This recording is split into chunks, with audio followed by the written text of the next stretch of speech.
Hi everyone, welcome back to my channel. Today we're having an adventure. Long ago, in the heart of a thriving village by the river Osumar, there lived a maiden so beautiful that even the moon paused in her journey across the sky to gaze upon her.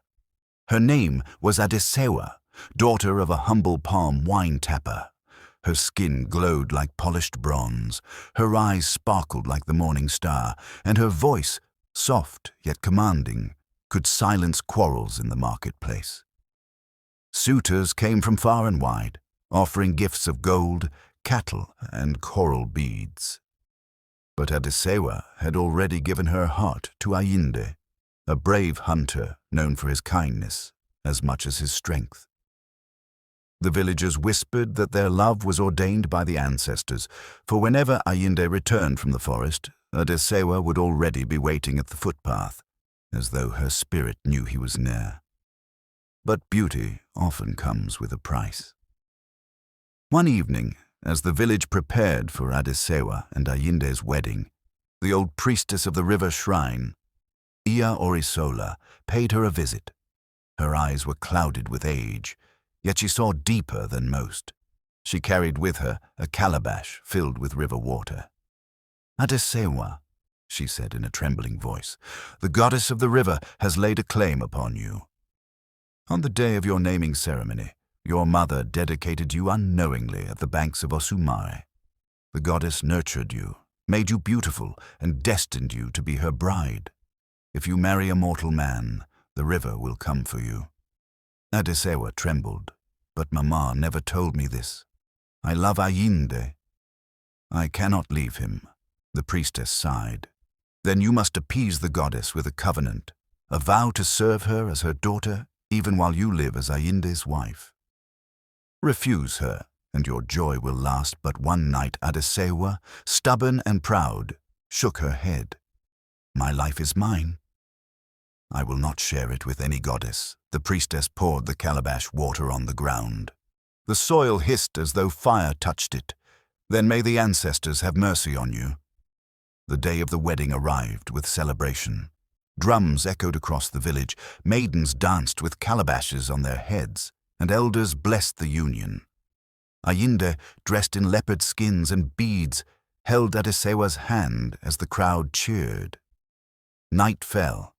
The moon bathed the earth in silver light as the couple was escorted to their new home, a hut freshly built at the edge of the river path. Laughter filled the air, but when midnight came, a silence heavier than morning descended. Suddenly, the sound of flowing water roared though the river lay still. A cold breeze swept through the hut, extinguishing every flame. Adesewa awoke to the scent of lilies, her body trembling. Then she heard it, a woman's voice, deep and echoing, calling her name. "Adesewa, Adesewa, did you think you could reject me?" She tried to scream, but her lips froze. Ayinde stirred beside her, but before he could rise, a flood of water surged through the hut without breaking a single wall. From the flood emerged a figure, the river goddess herself, her hair long like flowing reeds, her eyes glowing with blue fire. "You are mine," the goddess said, her voice both tender and terrifying. "You were promised to me at birth." "Tonight I claim you," Adesewa cried, clinging to Ayinde, who tried to fight the goddess with his hunter's knife. But every strike passed through her like mist. With a sweep of her hand, the goddess pulled Adesewa from her husband's arms. The maiden's scream echoed across the village as the flood retreated, dragging her into the river. By dawn, all that remained was Ayinde's knife lying at the riverbank, stained not with blood, but with lilies. The village mourned. Women wailed in the market, men bowed their heads in silence, and Ayinde wandered like a shadow of himself. He refused to eat or drink, spending his days at the riverbank, calling her name. The priestess appeared again, shaking her head.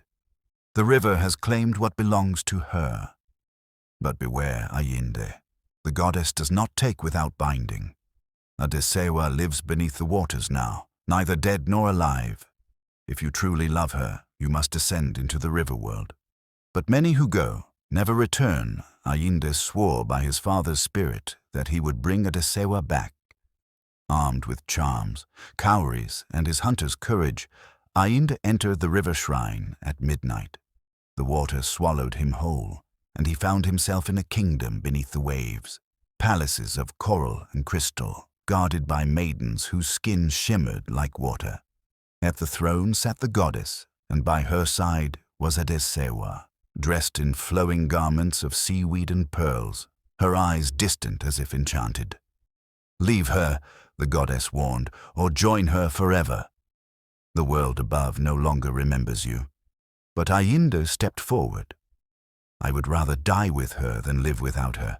The goddess laughed, a sound like thunder rolling over water. "So be it." She gave Ayinde a test, to carry a pot of sacred water across the river world without spilling a single drop. If he succeeded, Adesewa would be freed. If he failed, he would be bound forever as her servant. Ayinde walked barefoot across sharp shells and slippery stones, his body trembling, but he never let a drop fall. At last, he placed the pot at the goddess's feet. Silence fell. The goddess studied him, her eyes dark and endless. Finally, she said, "You have proven your love. Take her. But remember, once a bride of the river, always a bride of the river. She will never truly belong to you." Ayinde led Adesewa back to the land of the living. The village rejoiced at her return, but she was never the same. At night, her eyes glowed faintly. Sometimes she spoke in a voice not her own. Children avoided her, whispering that her shadow moved differently from her body. 1 year later, on the anniversary of her wedding, the river swelled without rain, flooding the village. Adesewa stood at the edge, weeping. "I am torn between two worlds," she whispered. "The goddess will never release me. If I stay, the village will suffer. If I go, my soul will know no peace." She walked into the river, turning once to smile sadly at Ayinde. Then the waters swallowed her forever. Years later, and Ayinde, once the brave hunter, has grown older, his hair streaked with grey. He lives as a shadow of his former self, never remarrying. The villagers whisper, that is the man whose wife was taken by the river. He lives with a ghost's memory. Every dawn, Ayinde goes to the river bank, speaking into the mist. "Ayinde, Adesewa, if you can hear me, return, even if only as a shadow. I will love you still." But the river only responds with ripples, as if mocking him. One stormy night, a fisherman found a baby girl floating in a wooden basket by the river bank. The child's skin glowed faintly under the moonlight, and when she cried, the river surged violently. The priestess, Iya Orisola, declared, "Priestess, this child is no ordinary child. She is the blood of the river goddess, yet her cry carries the voice of Adesewa. If raised with love, she may bring blessing. If rejected, she will bring destruction." Ayinde, though hesitant, took the child as his own, naming her Olamaide. As Olamaide grew, the villagers noticed strange signs. She could walk into the river without sinking. Fish gathered at her feet whenever she played by the shore. Sometimes at night, her laughter echoed across the entire village even while she slept. By her 16th year, Olamide was breathtakingly beautiful, just like Adesewa. Suitors flocked to the village again, offering riches. But Ayinde grew fearful. "Ayinde," to the priestess, "I lost Adesewa once. I will not lose Olamide. What curse binds my family?" The priestess shook her head gravely. "Priestess, Adesewa belongs to the river still. This child carries both worlds in her blood. When she reaches womanhood, the goddess will come again." Among Olamide's admirers was Prince Adekunle, the heir to a neighboring kingdom. He was bold and determined, promising to make her queen. But Ayinde refused, warning him, "Ayinde, leave my daughter. She is not for mortals. Her destiny is tied to the river." Prince Adekunle ignored the warning. He and Olamide began meeting secretly under the moonlight. Their love grew, echoing the same passion Adesewa once shared with Ayinde. But with every kiss, the river stirred restlessly. Fishermen began to vanish. Crops near the riverbank withered. The goddess was watching. On Olamide's 18th birthday, as the village gathered to celebrate, a strange mist rolled in from the river. From the fog emerged Adesewa, unchanged, her beauty frozen in time. Gasps filled the crowd. Villagers, it is the cursed bride. She has returned from the waters. But her eyes were cold, distant, glowing like blue fire. She did not come with joy, but with a message. Adesewa, voice echoing. This village broke its covenant. My daughter belongs to the river. If you keep her, the river will swallow all. Olamide froze, trembling.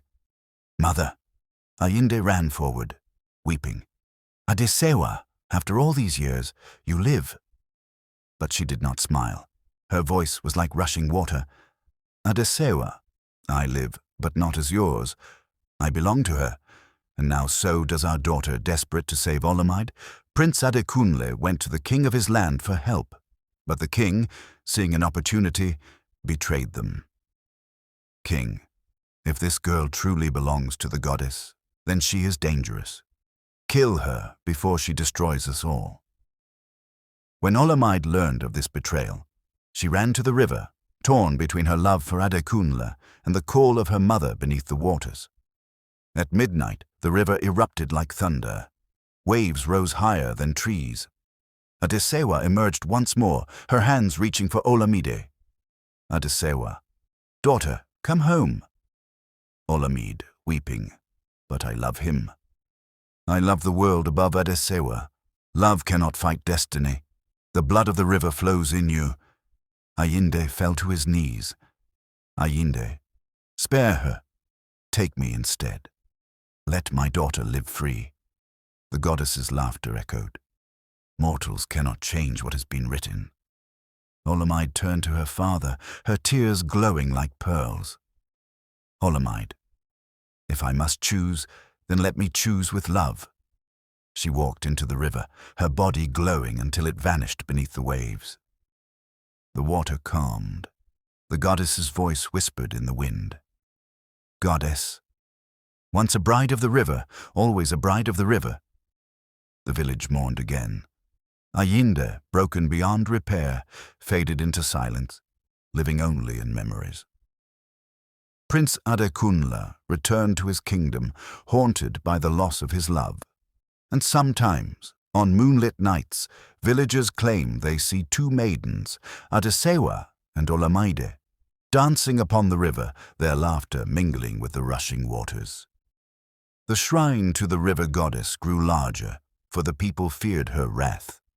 But the elders still whisper, never mock the covenant of the spirits, for love may fight it, but destiny always wins. The end.